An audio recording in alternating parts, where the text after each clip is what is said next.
이것저것 과일은 다 좋아합니다. 그리고 잠자는 것도 많이 좋아해가지고 아침잠, 밤잠, 낮잠 다 좋아합니다. 그래서 그런지 제 피부가 좀 괜찮나요? 네, 아닌가요? 네. 이 시간 옆에 계신 분에게 한번 인사해 보겠습니다. 오후 예배 참 잘 오셨습니다. 다시 한번 인사하겠습니다. 얼굴에서 그리스도의 빛이 납니다.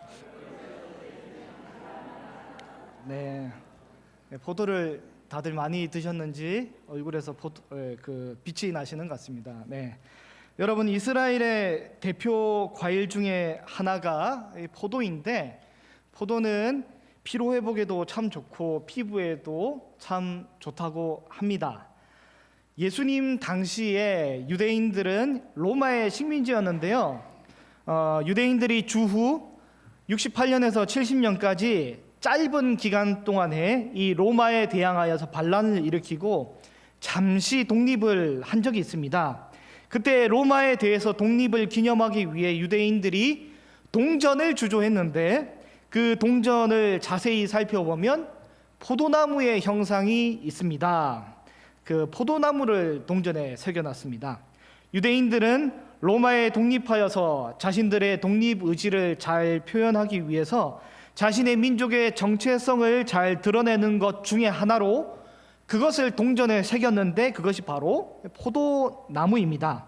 그들은 자기 자신을 설명할 때 바로 하나님께서 심으신 포도나무라고 생각을 했습니다.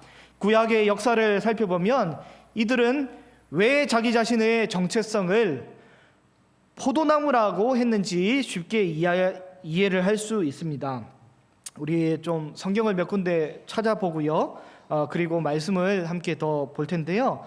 왜 이들이 자기 자신을 포도나무라고 생각을 했는지 이사야 5장 1절에서 4절에 보면 이렇게 되어 있습니다. 빨간 글씨만 한번 읽어드리겠습니다. 내가 포도원이 있는데 이 포도원은 심히 기름진 산에 있다. 2절, 극상품 포도나무를 심었는데 좋은 포도를 맺기를 바랬는데 들포도를 맺었도다. 사람들아, 구하노니 이제 나와 포도원 사이에서 사리 판단을 좀 해주시기를 부탁드립니다. 4절 같이 읽겠습니다. 내가 내 포도원을 위하여 행한 것 외에 무엇을 더할 것이 있으랴? 내가 좋은 포도를 맺기를 기다렸거든. 들포도 맺음은 어찌 됨인고? 좋은 포도를 맺기를 구하였는데 의도와 다르게 들포도가 맺어진 것입니다. 방금 읽은 구절은 그 유명한 포도원의 노래입니다. 이 본문에서는 하나님이 농부로 등장을 합니다. 그리고 하나님께서는 극상품 포도를 심었는데, 시편 80편 8절 말씀을 잠깐 빌려 이야기를 하자면 이 극상품 포도는 애굽에서 가져다가 다른 민족을 쫓아내고 이것을 심었다라고 기록하고 있습니다. 극상품을 가져와서 심었는데 문제가 발생을 한 거죠. 바로 이스라엘이라는 포도원의 농부이신 하나님이 완전 실망할 만큼 극상품 포도가 아닌 들포도가 맺힌 것입니다. 하나님께서는 이스라엘을 초극상품 아브람과 이삭과 야곱의 씨로 비옥하고 비옥한 가나안 땅에 이스라엘을 심으셨는데, 그리고 심은 이후에 율법이란 망대로 주변을 둘러싸고 그들을 지켰는데, 이상하게 그들이 이상한 열매들만 맺는 것입니다. 하나님께서 기대하셨던 의의 열매가 아니라 계속해서 이상한 열매를 맺는 것입니다. 불의와 음란함과 우상숭배, 이러한 것들을 맺는 것입니다. 하나님께서는 왜 이스라엘이라는 포도나무를 심으셨을까요? 왜 그러셨을까요? 하나님께서는 왜 이스라엘이라는 포도나무를 심으셨을까요? 우리 하나님은 오늘 집사님께서 기도하신 대로 선교를 목적으로 이스라엘을 심으셨습니다. 하나님께서는 꿈이 있으셨습니다. 하나님께서는 그분께서 만드신 세상을 너무 사랑하시는 하나님께서 죄로 인해 죽어가는 인류를 구원하시기 위해 한 제사장, 선교사 나라를 세우셨는데요. 그것이 바로 이스라엘입니다. 제사장은 어떤 사람입니까? 죄에 대해서 철저히 거룩하게 구별하면서 죄인에 대해서는 하나님께 회개하도록 나아오도록 인도하는 그 사명을 받은 그 나라였죠. 이스라엘은 이런 제사장 역할을 하는 나라였습니다. 다시 말해 하나님과 사람 사이에 이 하나님과 이방 민족을 이어주는 그런 역할, 그 역할을 이스라엘이 감당을 하는 것이죠. 그래서 이스라엘은 모세에 의해 주어진 언약을 신실하게 지켜야 했습니다. 이 언약을 신실하게 지킬 그때에 율법에 드러나신 하나님의 선하신 그 성품이, 율법을 통해 하나님께서 표현하고자 하시는 그 선하신 그 성품이 그들의 삶을 통해서 드러나는 역할을 그들은 감당을 해야 했습니다. 그래서 하나님께서 가나안 땅에 이스라엘을 두셨습니다. 우상 숭배와 이교도 신앙이 가득한 그곳, 간음과 동성애가 온갖 죄악이 가득한 그곳에 이스라엘을 심으신 것이죠. 가나안 땅 변방 구석 탱이에 보이지 않는 곳에 숨겨두신 것이 아니라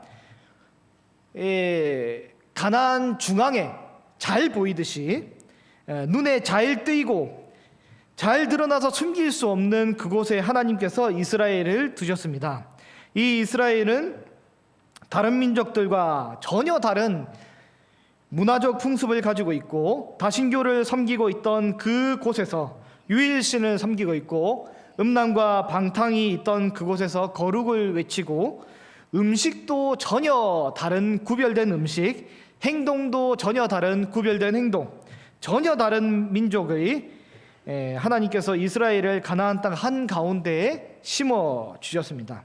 그래서 이스라엘의 착한 행실을 보고 또 세상과 완전히 다른 그 모습을 보면서 하나님은 저런 분이시구나 라는 것을 깨닫게 해야 되는데, 도리어 세상 풍습과 똑같이 세상 풍습을 쫓아서 이스라엘이 이방 문화에 빠져버린 것입니다. 예레미야 2장 21절을 보면 이렇게 되어 있습니다. 내가 너를 순전한 참 종자 곧 귀한 포도나무로 심었거늘 내게 대하여 이방 포도나무의 악한 가지가 됨은 어찌 됨이냐라고 기록하고 있습니다. 거룩한 제사장의 모습이 되라고 너희를 직장에서, 학교에서, 각종 모임에서, 삶의 지경에서 거룩한 제사장의 모습을 나타내라고 보내셨는데, 오히려 세상 사람들보다 더 악한 행위를 하고 본질을 상실한 것이 그 모습이 되어버린 것입니다. 돈 벌라고, 세상 문화를 즐기라고, 명예를 얻으라고 그곳에 보낸 것이 아니라 착한 행실을 통해서 영혼을 구원하라고 하나님께서 그 자리에 심으셨는데 이스라엘이 엉뚱하고 이상한 행동을 하는 것입니다. 하나님께서 그래서 수많은 선지자를 통해 경고하고 또 돌이키라고 말씀하셨는데 그러나 이스라엘은 아무런 반응이 없었습니다. 그 때문에 이제 농부 대신 하나님은 인내가 한계점에 도달을 하셨습니다. 이스라엘에 대한 인내가 한계점에 도달하셨는데요. 우리 성경 말씀을 한번 찾아서 같이 펴서 읽어보도록 하겠습니다. 마태복음 3장 말씀을 같이 한번 펴보겠습니다. 마태복음 3장입니다. 7절 10절인데요. 이렇게 되십니다. 요한이 많은 바리새인과 사두개인들이 세례 베푸는 대로 오는 것을 보고 이르되 독사의 자식들아 누가 너희를 가리켜 임박한 진노를 피하라 하더냐. 그러므로 회개에 합당한 열매를 맺고 속으로 아브라함이 우리 조상이라고 생각하지 말라. 내가 너에게 이르노니 하나님이 능히 아브라함의 자손이 되게 하시리라. 이미 도끼가 나무 뿌리에 놓였으니 좋은 열매를 맺지 아니하는 나무마다 찍혀 불에 던져지리라. 좋은 열매를 맺지 아니하는 나무마다 찍혀서 불에 던져진다고 말씀하고 계십니다. 하나님께서 여기에서 좋은 열매를 맺지 아니하는 나무를 이제 도려내고 찍어내고 버리신다고 말씀하고 계십니다. 오늘 본문에는 나무라고 되어 있습니다. 나무가 중요한데요. 나중에 한 번 더 자세히 뒤에 가서 언급을 해드리겠습니다. 나무를 찍어서 없애시겠다고 말씀하고 계십니다. 제가 어린 시절 살았던 그 지역이 경남 통영인데요. 저희 통영 시골집에 마당에 다른 집과 구분하기 위해 조그만 울타리가 있습니다. 거기에 장미를 심었는데요. 시간이 지나고 장미가 무럭무럭 자라기를 기대했는데 시간이 지나서 마음에 안 들어서 장미를 다 베어버렸습니다. 왜 그런 줄 아십니까? 장미를 심었을 때는 장미꽃이 만발하기를 기대하고 심었는데 꽃은커녕 가시들만 무성하게 생긴 겁니다. 가시가 너무 많이 생긴 겁니다. 그래서 지나가는 사람들이 다칠까봐 장미 가지를 다 베어버리고 거기에다 대신 못생긴 호박꽃을 심었습니다. 여러분, 하나님께서는 극상품 포도인 이스라엘을 심으셨습니다. 농부가 씨앗을 심고 나무를 심는 목적은 단순합니다. 저는 장미꽃을 원했듯이 농부는 열매를 맺기 위해서 포도를 심으셨습니다. 질이 좋은 열매를 수확하는 것이 농부가 나무를 심은 목적입니다. 이에 이스라엘이라는 포도나무는 그 열매를 맺지 못하고 이제 도끼가 준비되었고 도끼에 찍히고 불에 던지게 된 상황입니다. 이제 이스라엘은 끝이 났습니다. 세례 요한이 말한 것과 같이 심판의 때가 온 것입니다. 역사적으로 이스라엘은 하나님의 심판으로 결국 로마의 티투스 장군에 의해 멸망을 하게 되고 이스라엘은 끝이 났습니다. 그러나 이스라엘에겐 새로운 희망이 있는데요. 이스라엘이란 나무가 지켰지만 새로운 희망이 있는데 마태복음 3장 11절 말씀인데요. 요거는 같이 한 목소리로 읽어보도록 하겠습니다. 시작. 나는 너희로 회개하기 위하여 물로 세례를 베풀거니와 내 뒤에 오시는 이는 나보다 능력이 많으시니 나는 그의 신을 들기도 감당하지 못하겠노라. 그는 성령과 불로 너희에게 세례를 베풀 것이요. 여자가 낳은 사람 중 최고의 인물, 구약의 최고의 선지자 중 최고의 인물인 세례 요한도 이 심판에서 우리를 구원하지 못하지만 세례 요한이 차마 신발을 신겨드리는 심부름조차 감당하지 못할 만큼 엄청난 분이 오시는데 그분이 우리에게 성령과 불로 세례를 주신다는 것입니다. 세례 요한조차도 심부름하지 못할 엄청난 분이 성령과 불로 우리에게 세례를 베풀어 주신다고 말씀하고 계십니다.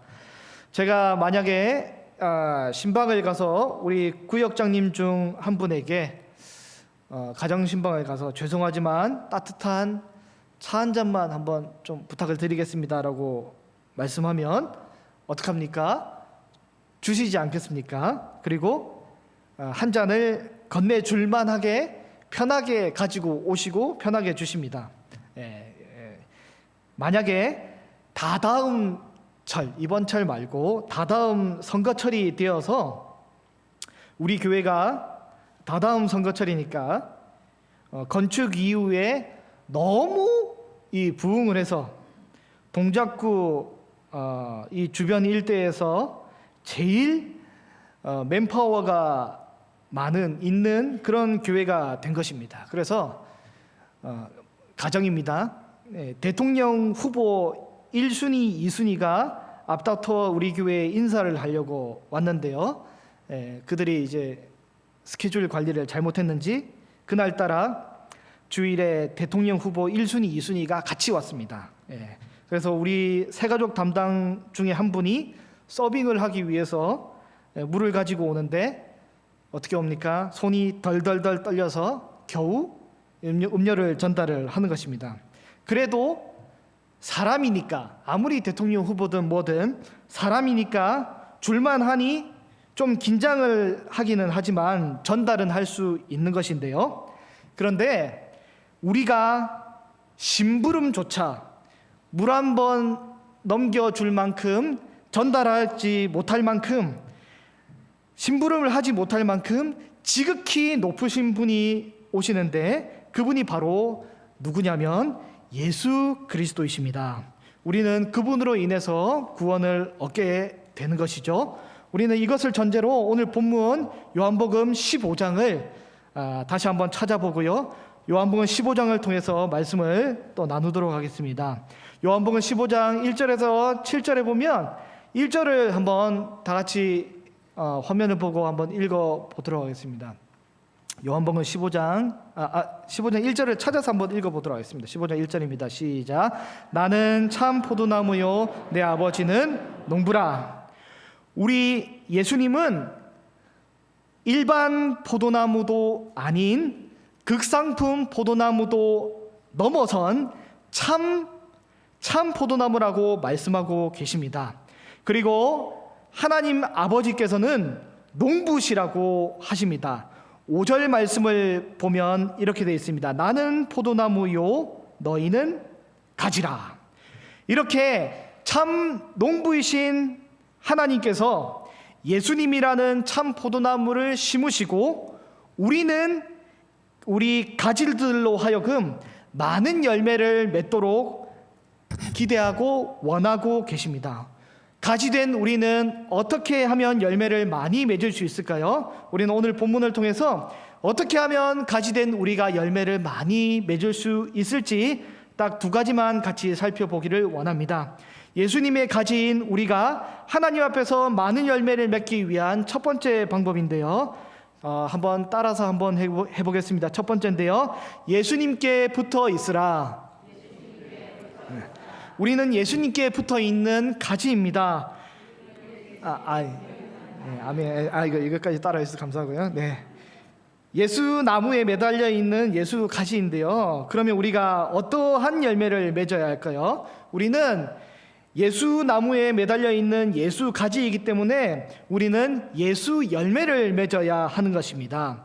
예수 열매가 무엇입니까? 잘 아시죠? 갈라디아서 5장 22절을 보면 오직 성령의 열매는 사랑과 희락과 화평과 오래 참음과 자비와 양선과 충성과 온유와 절제니, 이렇게 성령의 9가지 모양의 열매를 맺는 것이 바로 예수님의 열매입니다.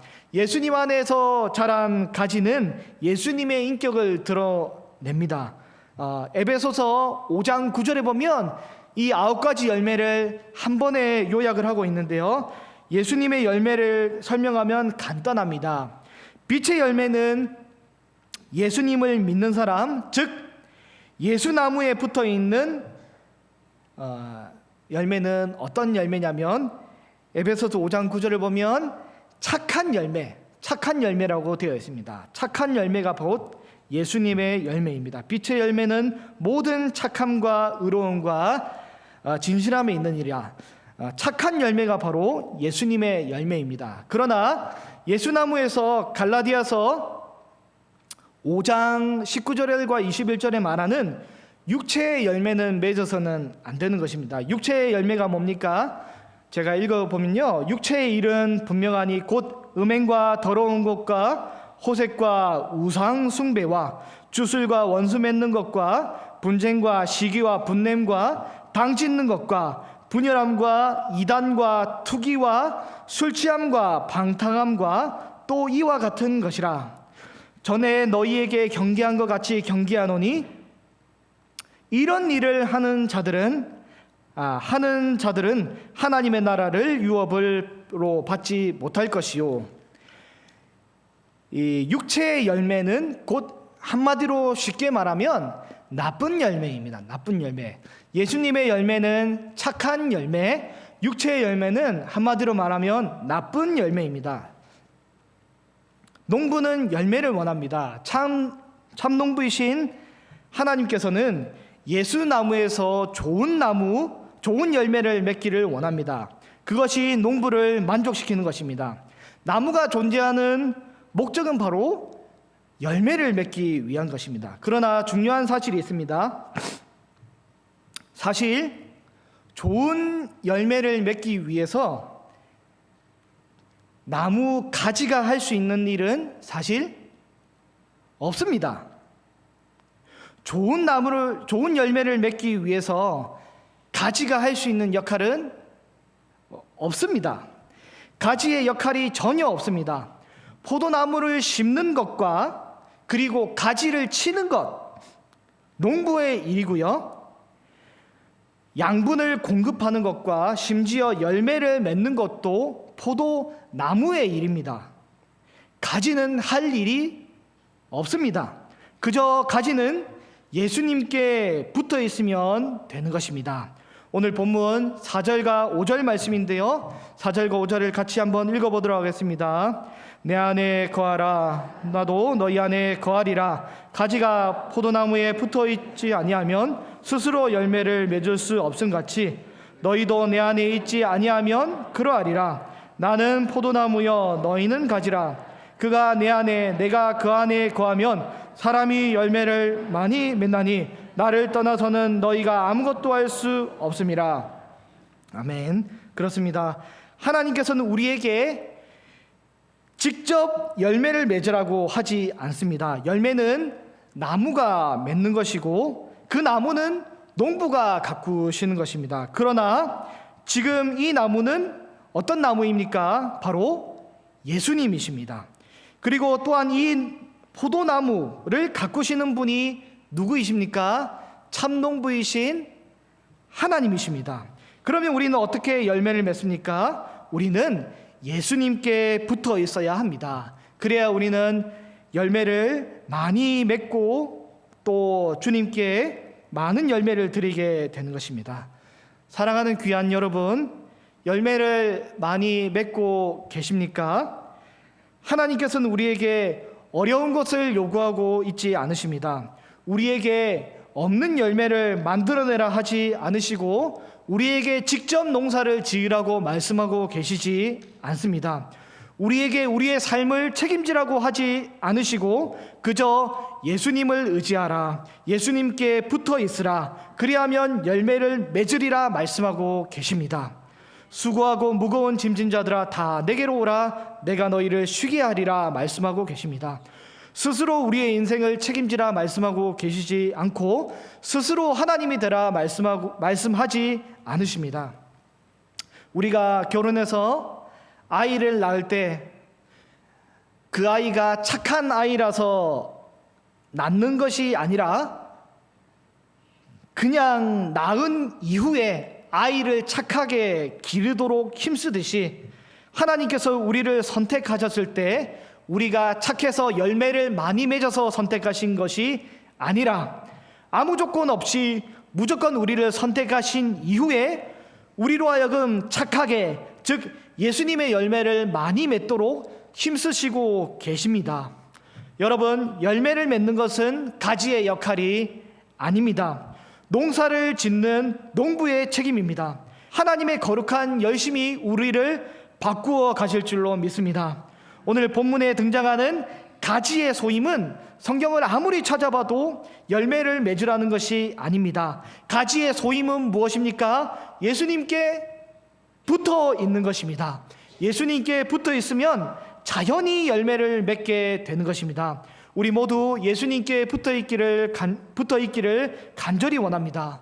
제가 사족을 잠깐 붙이자면 우리 아까 읽으셨던 마태복음 3장에 세례 요한이 말했던 도끼에 찍히는 것은 가지가 아닙니다.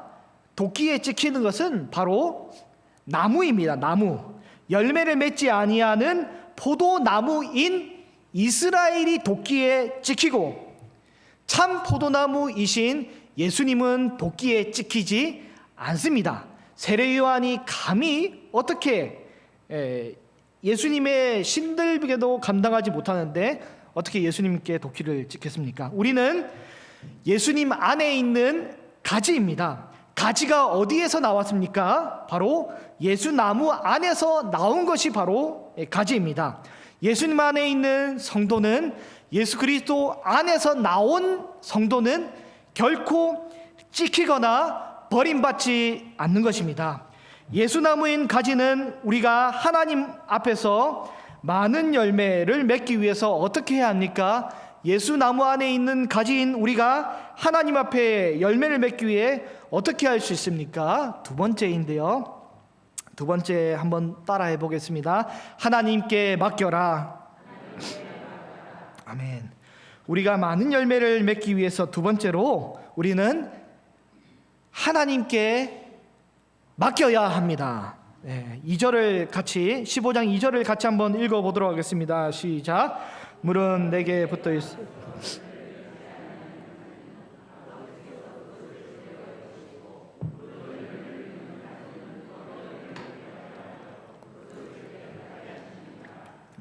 아멘. 물은 내게 붙어 있어 열매를 맺지 아니하는 그 가지는 아버지께서 그것을 제거해 버리시고, 물은 열매를 맺는 가지는 더 열매를 맺게 하려 하여 그것을 깨끗하게 하신다라고 말씀하고 계십니다. 농부이신 하나님 아버지께서 열매를 맺지 아니하는 가지는 열매를 안 맺었지 제거하겠다라고 말씀하고 계십니다. 이 말이 조금 어려워서 제가 주석을 찾아봤습니다. 그랬더니 혹자는 예수님 안에서 행실을 똑바로 하지 않으면, 열매 맺지 않으면 제거된다는 식으로 말하고 있습니다. 솔직히 이런 식으로 해석한다면 우리 가운데 하나님 앞에서 제거되지 않을 사람이 누가 있겠습니까? 율법에 하나라도 범하면 우리가 하나님 앞에 어떻게 설 수 있겠습니까? 다 천국행 중에 탈락자로 잘려나가서 교회에서 없어지지 않을까요? 탈락되지 않으실 분 손 한번 들어보세요. 율법의 의를 행해서 하나님 앞에서 율법을 의를 행해서 스스로 내가 스스로 가지가 아닌 내가 스스로 나무가 되어서 열매를 맺어서 하나님 앞에서 제거되지 않을 만한 사람이 누가 있겠습니까? 자신 있는 사람 손을 들어보시길 바랍니다. 오늘 본문 3절 말씀을 먼저 읽어보면요, 3절에는 뭐라고 되어 있냐면 너희는 내가 일러준 말로 이미 어떻게 됐다 합니까? 깨끗하여졌으니. 예수님을 믿는 사람은 이미 깨끗한 존재입니다. 그러면 아까 이 열매 맺는 가지는 더 열매를 맺도록 하고 열매 맺지 아니하는 가지는 제거해 버린다. 이 말은 도대체 무슨 말입니까? 이 말이 도대체 무슨 말입니까? 저는 주석에서 찾지를 못해서 한참 고민하다가 이 책 저 책 다 찾아보다가 한참 고민하다가 한국농업기술연구소에서 나온 포도나무 재배법이라는 농사책을 읽어봤습니다. 한국농업기술연구원에서 농사 잘 지으라고 농민들에게 보급하는 책인데요. 포도나무에 대해서 연구를 해봤는데 의외로 쉽게 답을 얻을 수 있었습니다. 포도나무 열매를 맺으려면 책에 뭐라고 기록되어 있냐면 포도나무는 한 가지가 아니라 세 가지에서 열매를 맺는다는 것입니다. 그래서 매년마다 한 가지는 하나도 남기지 않고 다 도려내지 않는다면 절대 열매를 맺지 못한다고 말합니다. 작년에 열매를 맺은 가지는 올해 열매를 맺을 수 없고, 올해의 열매를 맺은 가지는 내년에는 열매를 못 맺는다라고 말합니다. 그러니까 가지는 1년짜리인 거죠. 지금은 고인이 되신 제가 존경하는 고 이중표 목사님이 이렇게 계신데요. 그분이 이름하여 별세 신학을 외치신 분입니다. 그래서 그분의 책의 내용을 보면 설교도 마찬가지고, 나는 날마다 죽노라, 나는 날마다 죽노라 외치며 목회를 하셨고, 예수님을 많이 닮으신 예수 열매를, 착한 열매를 많이 맺으신 성자이십니다. 그리스도 예수의 사람들은 육체와 함께 그 정욕과 탐심을 십자가에 못 박았느니라. 갈라디아서 6장 24절 말씀처럼 우리는 날마다 그리스도 예수 안에서 포도나무 가지는 해마다 죽지만 우리는 날마다 죽어야 하는 것입니다. 그래야 우리는 열매를 맺게 되는 것입니다. 한 가지에서는 열매를 맺을 수 없습니다. 그래서 우리는 날마다 우리는 새롭게 새로운 가지에서 열매를 맺어야 하는 것입니다. 사랑하는 우리 귀한 성도 여러분, 우리 중에서 왕년에 안 뜨거웠던 사람이 어디 있습니까?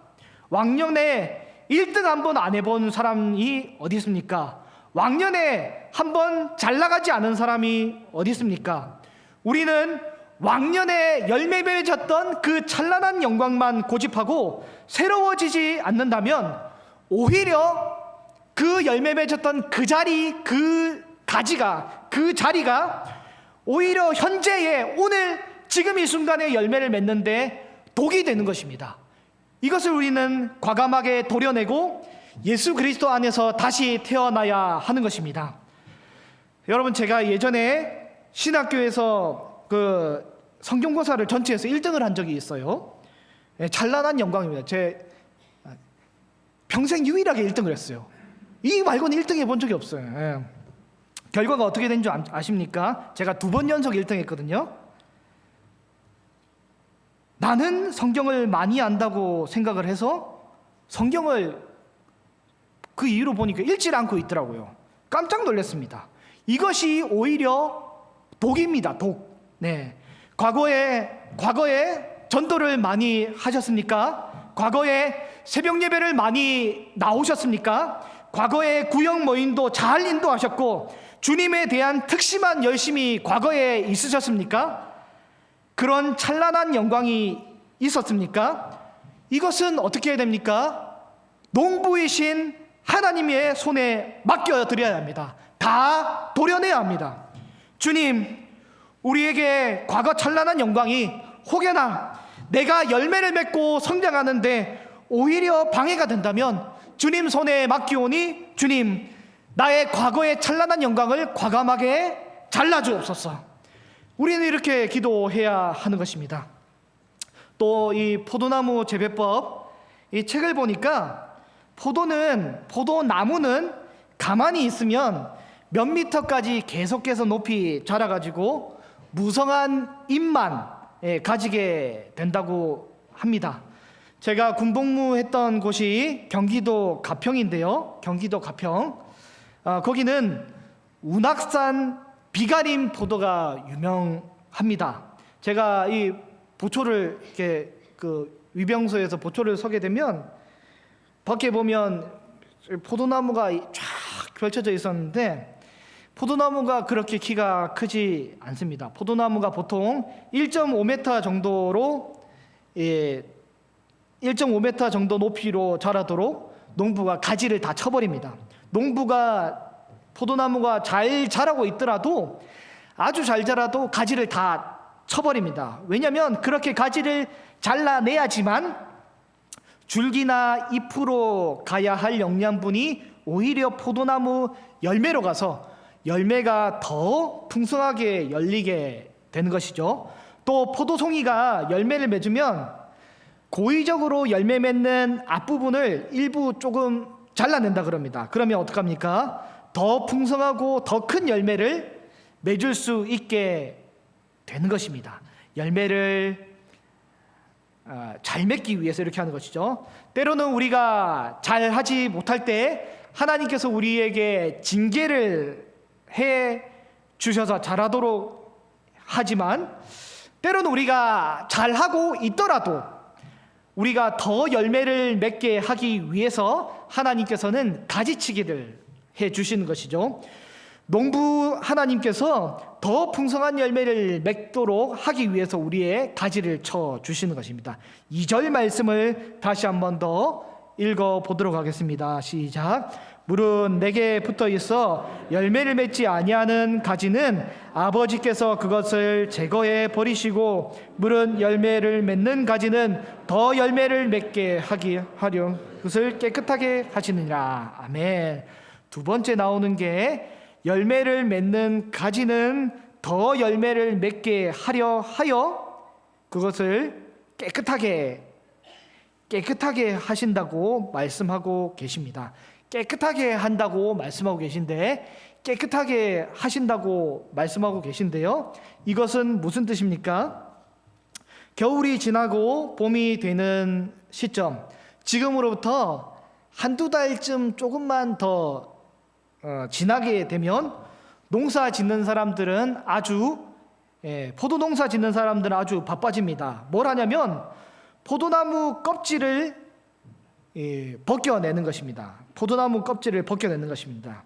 마치 우리가 겨울에 나무가 있으면 나무 밑에 나무 밑동에다가 짚을 감싸잖아요. 짚을 감싸고 추운 겨울 동안에 그 짚에 온갖 병균과 벌레가 집 속으로 다 들어가면 과수원지기가 그 짚을 불태우듯이 포도나무 안에도 뭐가 있냐면, 포도나무는 딱딱한 껍질이 있습니다.